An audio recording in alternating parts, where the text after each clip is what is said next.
മാതാപിതാവേ, hallelujah, hallelujah, praise the Lord, ഹാലലുയ.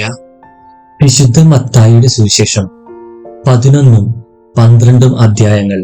സ്നാപകന്റെ ശിഷ്യന്മാർ.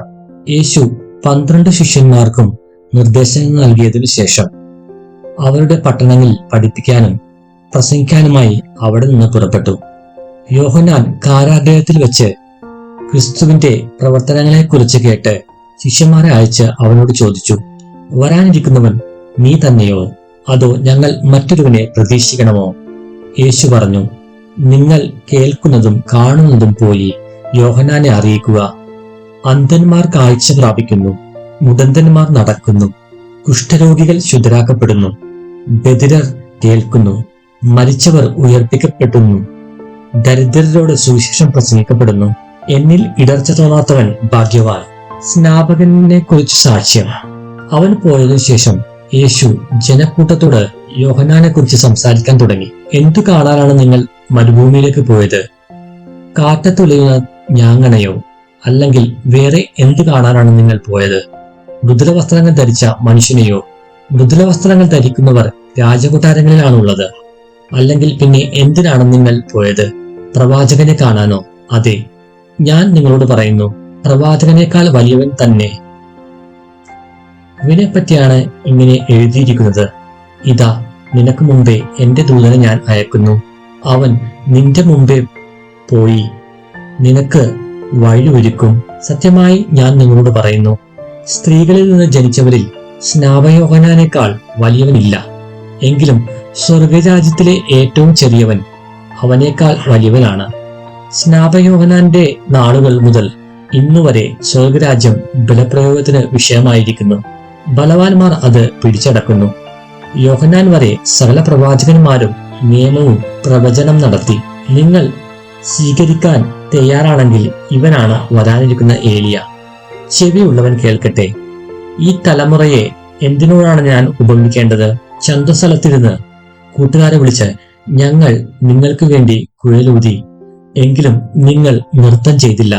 ഞങ്ങൾ വിലാപഗാനം ആലപിച്ചു, എങ്കിലും നിങ്ങൾ വിലപിച്ചില്ല എന്ന് പറയുന്ന കുട്ടികൾക്ക് സമാനമാണ് ഈ തലമുറ. യോഹന്നാൻ ഭക്ഷിക്കാത്തവനും പാനം ചെയ്യാത്തവനുമായി വന്നു. അവൻ പിശാചുബാധിതനാണെന്ന് അപ്പോൾ അവർ പറയുന്നു. മനുഷ്യപുത്രൻ ഭക്ഷിക്കുന്നവനും പാനം ചെയ്യുന്നവനുമായി വന്നു. അപ്പോൾ അവർ പറയുന്നു, ഇതാ ഭോജനപ്രിയനും വീഞ്ഞുകുടിയനും ചുങ്കക്കാരുടെയും പാപികളുടെയും സ്നേഹിതനുമായ മനുഷ്യൻ. എങ്കിലും ജ്ഞാനം അതിന്റെ പ്രവൃത്തികളാൽ നീതീകരിക്കപ്പെട്ടിരിക്കുന്നു. അനുതപിക്കാത്ത നഗരങ്ങൾ. യേശു താൻ ഏറ്റവും കൂടുതൽ അത്ഭുതങ്ങൾ പ്രവർത്തിച്ച നഗരങ്ങൾ മാനസാന്തരപ്പെടാത്തതിനാൽ അവയെ ശാസിക്കാൻ തുടങ്ങി. കൊറോസിൻ, നിനക്ക് ദുരിതം! ബെത്സയിദ, നിനക്ക് ദുരിതം! നിന്നിൽ നടന്ന അത്ഭുതങ്ങൾ ടയറിലും സീദോനിലും നടന്നിരുന്നെങ്കിൽ അവ എത്ര പണ്ടേ ചാക്കുടുത്ത് ചാരം പൂശി അനുതപിക്കുമായിരുന്നു. വിദിനത്തിൽ ടയറിനും സീദോനും നിങ്ങളെക്കാൾ ആശ്വാസമുണ്ടാകുമെന്ന് ഞാൻ നിങ്ങളോട് പറയുന്നു. കഫർനാമേ, നീ സ്വർഗം വരെ ഉയർത്തപ്പെട്ടുവെന്നോ? പാതാളം വരെ നീ താഴ്ത്തപ്പെടും. നിന്നിൽ സംഭവിച്ച അത്ഭുതങ്ങൾ സോദോമിൽ സംഭവിച്ചിരുന്നെങ്കിൽ അത് ഇന്നും നിലനിൽക്കുമായിരുന്നു. ഞാൻ നിന്നോട് പറയുന്നു, വിധിദിനത്തിൽ സോദോമിന്റെ സ്ഥിതി നിന്റേതിനേക്കാൾ സഹനീയമായിരിക്കും. ക്ലേശിതർക്ക് ആശ്രയം. യേശു ഉദ്ഘോഷിച്ചു, സ്വർഗത്തിന്റെയും ഭൂമിയുടെയും നാഥനായ പിതാവേ, നീ ഇക്കാര്യങ്ങൾ ബുദ്ധിമാന്മാരിൽ നിന്നും വിവേകികളിൽ നിന്ന് മറച്ച് ശിശുക്കൾക്ക് വെളിപ്പെടുത്തിയതിനാൽ ഞാൻ നിന്നെ സ്തുതിക്കുന്നു. അതേ പിതാവേ, ഇപ്രകാരമായിരുന്നു നിന്റെ തിരുവള്ളം. സർവവും എന്റെ പിതാവ് എന്നെ ഏൽപ്പിച്ചിരിക്കുന്നു. പിതാവല്ലാതെ മറ്റാരും പുത്രനെ അറിയുന്നില്ല. പുത്രനും പുത്രൻ ആർക്ക് വെളിപ്പെടുത്തി കൊടുക്കുവാൻ മനസ്സാകുന്നുവോ അവനുമല്ലാതെ മറ്റാരും പിതാവിനെയും അറിയുന്നില്ല. അധ്വാനിക്കുന്നവരും ഭാരം വഹിക്കുന്നവരുമായ നിങ്ങളെല്ലാവരും എന്റെ അടുക്കൽ വരുവിൻ, ഞാൻ നിങ്ങളെ ആശ്വസിപ്പിക്കാം. ഞാൻ ശാന്തശീലനും വിനീത ഹൃദയനുമാകയാൽ എന്റെ മുഖം വഹിക്കുകയും എന്നിൽ നിന്ന് പഠിക്കുകയും ചെയ്യുവിൻ. അപ്പോൾ നിങ്ങൾക്ക് ആശ്വാസം ലഭിക്കും. എന്തെന്നാൽ എന്റെ മുഖം വഹിക്കാൻ എളുപ്പമുള്ളതും ചുമട് ഭാരം കുറഞ്ഞതുമാണ്. സാബത്തിനെ കുറിച്ച് വിവാദം. 12-ാം അധ്യായം. അക്കാലത്ത് ഒരു സാബത്തിൽ യേശു ഗോതമ്പ് വയലിലൂടെ കടന്നു പോവുകയായിരുന്നു. അവന്റെ ശിഷ്യന്മാർക്ക് വിശന്നു. അവർ കതിരുകൾ പറിച്ച് തിന്നാൻ തുടങ്ങി. ഫരിസേയർ ഇത് കണ്ട് അവനോട് പറഞ്ഞു, നോക്കൂ, സാപത്തിൽ നിഷിദ്ധമായത് നിന്റെ ശിഷ്യന്മാർ ചെയ്യുന്നു. അവൻ പറഞ്ഞു, വിശന്നപ്പോൾ ദാവീദും അനുചരന്മാരും എന്താണ് ചെയ്തതെന്ന് നിങ്ങൾ വായിച്ചിട്ടില്ലേ? അവൻ ദൈവഭവനത്തിൽ പ്രവേശിച്ച് പുരോഹിതന്മാർക്കല്ലാതെ തനിക്കോ സഹചരന്മാർക്കോ ഭക്ഷിക്കാൻ അനുവാദമില്ലാത്ത കാഴ്ചപ്പം ഭക്ഷിച്ചത് എങ്ങനെ? അല്ലെങ്കിൽ സാബത്ത് ദിവസം ദേവാലയത്തിലെ പുരോഹിതന്മാർ സാബത്ത് ലംഘിക്കുകയും അതേസമയം കുറ്റമറ്റവരായിരിക്കുകയും ചെയ്യുന്നത് എങ്ങനെയെന്ന് നിങ്ങൾ നിയമത്തിൽ വായിച്ചിട്ടില്ലേ?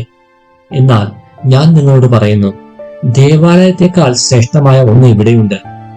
ബലിയല്ല, കരുണയാണ് ഞാൻ ആഗ്രഹിക്കുന്നത് എന്നതിന്റെ അർത്ഥം മനസ്സിലാക്കിയിരുന്നെങ്കിൽ നിങ്ങൾ നിരപരാധകരെ കുറ്റം വിധിക്കുമായിരുന്നില്ല. എന്തെന്നാൽ മനുഷ്യപുത്രൻ സാപത്തിന്റെയും കർത്താവാണ്. സാപത്തിൽ രോഗശാന്തി നൽകുന്നു. യേശു അവിടെ നിന്ന് യാത്ര തിരിച്ച് അവരുടെ സിനഗോഗിലെത്തി. അവിടെ കൈ ശോഷിച്ച ഒരുവൻ ഉണ്ടായിരുന്നു. യേശു കുറ്റമാരോപിക്കണമെന്ന ഉദ്ദേശത്തോടെ അവർ അവനോട് ചോദിച്ചു, സാപത്തിൽ രോഗശാന്തി നൽകുന്നത് അനുവദനീയമാണോ? അവൻ പറഞ്ഞു, നിങ്ങളിൽ ആരാണ് തന്റെ ആട് സാപത്തിൽ കുഴിയിൽ വീണാൽ പിടിച്ചു കയറ്റാത്തത്? ആടിനേക്കാൾ എത്രയേറെ വിലപ്പെട്ടവനാണ് മനുഷ്യൻ. അതിനാൽ സാപത്തിൽ നന്മ ചെയ്യുക അനുവദനീയമാണ്. അനന്തരം അവൻ ആ മനുഷ്യനോട് പറഞ്ഞു, കൈ നീട്ടുക. അവൻ കൈ നീട്ടി. ഉടനെ അത് സുഖം പ്രാപിച്ച് മറ്റേ കൈ പോലെയായി. ഫരിസേയർ അവിടെ നിന്ന് പോയി അവനെ നശിപ്പിക്കേണ്ടത് എങ്ങനെയെന്ന് ആലോചന നടത്തി. ദൈവത്തിന്റെ തിരഞ്ഞെടുക്കപ്പെട്ട ദാസൻ ഇത് മനസ്സിലാക്കിയ യേശു അവിടെ നിന്ന് പിൻവാങ്ങി. അനേകം പേർ അവനെ അനുഗമിച്ചു. അവരെയെല്ലാം അവൻ സുഖപ്പെടുത്തി. തന്നെ പരസ്യപ്പെടുത്തരുതെന്ന് അവൻ അവരോട് കൽപ്പിച്ചു. ഇത് യെശയ്യാ പ്രവാചകൻ വഴി അരുളി ചെയ്യപ്പെട്ടത് പൂർത്തിയാകുന്നതിന് വേണ്ടിയാണ്. ഇതാ, ഞാൻ തിരഞ്ഞെടുത്ത എന്റെ ദാസൻ, എന്റെ ആത്മാവ് പ്രസാദിച്ച എന്റെ പ്രിയപ്പെട്ടവൻ. ഞാൻ അവന്റെ മേൽ എന്റെ ആത്മാവിനെ അയക്കും. അവൻ വിജാതീയരെ ന്യായവിധി അറിയിക്കും. അവൻ തർക്കിക്കുകയോ ബഹളം കൂട്ടുകയില്ല. തെരുവീഥികളിൽ അവന്റെ ശബ്ദം ആരും കേൾക്കുകയില്ല. നീതിയെ വിജയത്തിലെത്തിക്കുന്നത് വരെ അവൻ ചതഞ്ഞ ഞാങ്ങണയെ ഒടിക്കുകയില്ല, പുകഞ്ഞ തിരിയെ കെടുത്തുകയില്ല. അവന്റെ നാമത്തിൽ വിജാതീയർ പ്രത്യാശ വെക്കും. യേശുവും ബെൽസെബൂലും. അനന്തരം അന്ധനും ഊമനുമായ ഒരു പിശാചബാധനെ അവർ യേശുവിന്റെ അടുത്തു കൊണ്ടുവന്നു. യേശു അവനെ സുഖപ്പെടുത്തി. അവൻ സംസാരിക്കുകയും കാണുകയും ചെയ്തു. ജനക്കൂട്ടം മുഴുവൻ അത്ഭുതപ്പെട്ടു പറഞ്ഞു, ഇവനായിരിക്കുമോ ദാവീദിന്റെ പുത്രൻ? എന്നാൽ ഇത് കേട്ടപ്പോൾ ഫരിസേയർ പറഞ്ഞു, ഇവൻ പിശാചുക്കളുടെ തലവനായ ബെൽസെബൂലിനെ കൊണ്ട് തന്നെയാണ് പിശാചുക്കളെ ബഹിഷ്കരിക്കുന്നത്. അവരുടെ വിചാരങ്ങൾ മനസ്സിലാക്കിയ യേശു അവരോട് പറഞ്ഞു, അന്ധഛിദ്രമുള്ള ഏതു രാജ്യവും നശിച്ചു പോകും. അന്ധഛിദ്രമുള്ള നഗരമോ ഭവനമോ നിലനിൽക്കുകയില്ല. സാത്താനെ ബഹിഷ്കരിക്കുന്നെങ്കിൽ അവൻ തനിക്കെതിരായി തന്നെ ഭിന്നിക്കുകയാണ്. ആ സ്ഥിതിക്ക് അവന്റെ രാജ്യം എങ്ങനെ നിലനിൽക്കും?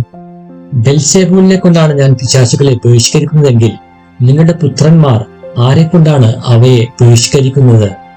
അതുകൊണ്ട് അവർ നിങ്ങളുടെ വിധികർത്താക്കളായിരിക്കും. എന്നാൽ ദൈവാത്മാവിനെ കൊണ്ടാണ് ഞാൻ പിശാചുക്കളെ ബഹിഷ്കരിക്കുന്നതെങ്കിൽ ദൈവരാജ്യം നിങ്ങളിൽ വന്നു കഴിഞ്ഞിരിക്കുന്നു. അഥവാ ശക്തനായ ഒരു മനുഷ്യന്റെ ഭവനത്തിൽ പ്രവേശിച്ച് വസ്തുക്കൾ കവർച്ച ചെയ്യാൻ ആദ്യം തന്നെ അവനെ ബന്ധിക്കാതെ സാധിക്കുമോ? ബന്ധിച്ചാൽ കവർച്ച ചെയ്യാൻ കഴിയും. എന്നോട് കൂടെയല്ലാത്തവൻ എന്റെ എതിരാളിയാണ്. എന്നോട് കൂടെ ശേഖരിക്കാത്തവൻ ചിതറിച്ചു കളയുന്നു. അതുകൊണ്ട് ഞാൻ നിങ്ങളോട് പറയുന്നു, മനുഷ്യന്റെ എല്ലാ പാപവും ദൈവദൂഷണവും ക്ഷമിക്കപ്പെടും. എന്നാൽ ആത്മാവിനെതിരായ ദൂഷണം ക്ഷമിക്കപ്പെടുകയില്ല. മനുഷ്യപുത്രനെതിരായി ആരെങ്കിലും ഒരു വാക്ക് പറഞ്ഞാൽ അത് ക്ഷമിക്കപ്പെടും. എന്നാൽ പരിശുദ്ധാത്മാവിനെതിരായി ആരെങ്കിലും സംസാരിച്ചാൽ ഈ യുഗത്തിലോ വരാനിരിക്കുന്ന യുഗത്തിലോ ക്ഷമിക്കപ്പെടുകയില്ല. ഒന്നുകിൽ വൃക്ഷം നല്ലത്, ഫലവും നല്ലത്, അല്ലെങ്കിൽ വൃക്ഷം ചീത്ത, ഫലവും ചീത്ത. എന്തെന്നാൽ ഫലത്തിൽ നിന്നാണ് വൃക്ഷത്തെ മനസ്സിലാകുന്നത്. അണലി സന്തതികളെ, ദുഷ്ടരായിരിക്കെ നല്ല കാര്യങ്ങൾ പറയാൻ നിങ്ങൾക്ക് എങ്ങനെ കഴിയും? ഹൃദയത്തിന്റെ നിറവിൽ നിന്നാണല്ലോ അധരം സംസാരിക്കുന്നത്. നല്ല മനുഷ്യൻ നന്മയുടെ ഭണ്ഡാരത്തിൽ നിന്ന് നന്മ പുറപ്പെടുവിക്കുന്നു. ദുഷ്ടനാകട്ടെ തിന്മയുടെ ഭണ്ഡാരത്തിൽ നിന്ന് തിന്മ പുറപ്പെടുവിക്കുന്നു. ഞാൻ നിങ്ങളോട് പറയുന്നു, മനുഷ്യർ പറയുന്ന ഓരോ വ്യർത്ഥവാക്കിനും വിധി ദിവസത്തിൽ കണക്ക് കൊടുക്കേണ്ടി വരും. നിന്റെ വാക്കുകളാൽ നീ നീതീകരിക്കപ്പെടും, നിന്റെ വാക്കുകളാൽ നീ കുറ്റം വിധിക്കപ്പെടുകയും ചെയ്യും. യോനാ പ്രവാചകന്റെ അടയാളം. അപ്പോൾ നിയമജ്ഞരിലും ഫരിസേയരിലും പെട്ട ചിലർ അവനോട് പറഞ്ഞു, ഗുരു, നിന്നിൽ നിന്ന് ഒരു അടയാളം കാണാൻ ഞങ്ങൾ ആഗ്രഹിക്കുന്നു. അവൻ മറുപടി പറഞ്ഞു, ദുഷിച്ചതും അവിശ്വസ്തവുമായ തലമുറ അടയാളം അന്വേഷിക്കുന്നു. യോനാ പ്രവാചകന്റെ അടയാളമല്ലാതെ മറ്റൊരു അടയാളവും അതിന് നൽകപ്പെടുകയില്ല. യോന 3 രാവും 3 പകലും തിമിംഗലത്തിന്റെ ഉദരത്തിൽ കിടന്നതുപോലെ മനുഷ്യപുത്രനും 3 രാവും 3 പകലും ഭൂമിക്കുള്ളിലായിരിക്കും. നിനവേ നിവാസികൾ വിധി ദിവസം ഈ തലമുറയോടൊത്ത് എഴുന്നേറ്റ് ഇതിനെ കുറ്റം വിധിക്കും. എന്നാൽ യോനായുടെ പ്രസംഗം കേട്ട് അവർ അനുതപിച്ചു. ഇതാ, ഇവിടെ യോനയേക്കാൾ വലിയവൻ. ദക്ഷിണദേശത്തെ രാജ്ഞി വിധി ദിവസം ഈ തലമുറയോടൊത്ത് വിയർപ്പിക്കപ്പെടുകയും ഇതിനെ കുറ്റം വിധിക്കുകയും ചെയ്യും. എന്തെന്നാൽ സോളമന്റെ വിജ്ഞാനം ശ്രവിക്കാൻ അവൾ ഭൂമിയുടെ അതിർത്തികളിൽ നിന്ന് വന്നെത്തി. ഇതാ, ഇവിടെ സോളമനേക്കാൾ വലിയവൻ. അശുദ്ധാത്മാവ് തിരിച്ചു വരുന്നു. അശുദ്ധാത്മാവ് ഒരു മനുഷ്യനെ വിട്ടുപോകുമ്പോൾ അത് ആശ്വാസം തേടി വരണ്ട സ്ഥലങ്ങളിലൂടെ അലഞ്ഞു നടക്കുന്നു, എന്നാൽ കണ്ടെത്തുന്നില്ല. അപ്പോൾ അത് പറയുന്നു, ഞാൻ ഇറങ്ങിപ്പോന്ന എന്റെ ഭവനത്തിലേക്ക് തിരിച്ചു ചെല്ലും. അത് മടങ്ങി വരുമ്പോൾ ആ സ്ഥലം ആളൊഴിഞ്ഞും അടിച്ചുവാരി സജ്ജീകരിക്കപ്പെട്ടും കാണുന്നു. അപ്പോൾ അത് പുറപ്പെട്ടു ചെന്ന് തന്നേക്കാൾ ദുഷ്ടരായ 7 ആത്മാക്കളെ കൂടി തന്നോടൊത്ത് കൊണ്ടുവരികയും അവിടെ പ്രവേശിച്ചു വാസമുറപ്പിക്കുകയും ചെയ്യുന്നു. അങ്ങനെ ആ മനുഷ്യന്റെ അവസാനത്തെ സ്ഥിതി ആദ്യത്തേതിനേക്കാൾ ശോചനീയമായി തീരുന്നു. ഈ ദുഷിച്ച തലമുറയ്ക്കും ഇതുതന്നെയായിരിക്കും അനുഭവം. യേശുവിന്റെ അമ്മയും സഹോദരരും. അവൻ ജനക്കൂട്ടത്തോട് പ്രസംഗിച്ചു കൊണ്ടിരുന്നപ്പോൾ അവന്റെ അമ്മയും സഹോദരരും അവനോട് സംസാരിക്കാൻ ആഗ്രഹിച്ച് പുറത്തു നിന്നിരുന്നു. ഒരുവൻ അവനോട് പറഞ്ഞു, നിന്റെ അമ്മയും സഹോദരരും നിന്നോട് സംസാരിക്കാൻ ആഗ്രഹിച്ച് പുറത്തു നിൽക്കുന്നു. യേശു അവനോട് പറഞ്ഞു, ആരാണ് എന്റെ അമ്മ, ആരാണ് എന്റെ സഹോദരൻ? തന്റെ ശിഷ്യരുടെ നേരെ കൈ ചൂണ്ടിക്കൊണ്ട് അവൻ പറഞ്ഞു, ഇതാ എന്റെ അമ്മയും സഹോദരരും. സ്വർഗസ്ഥനായ എന്റെ പിതാവിന്റെ ഇഷ്ടം നിറവേറ്റുന്നവനാരോ അവനാണ് എന്റെ സഹോദരനും സഹോദരിയും അമ്മയും. Hallelujah, hallelujah, price the Lord, hallelujah.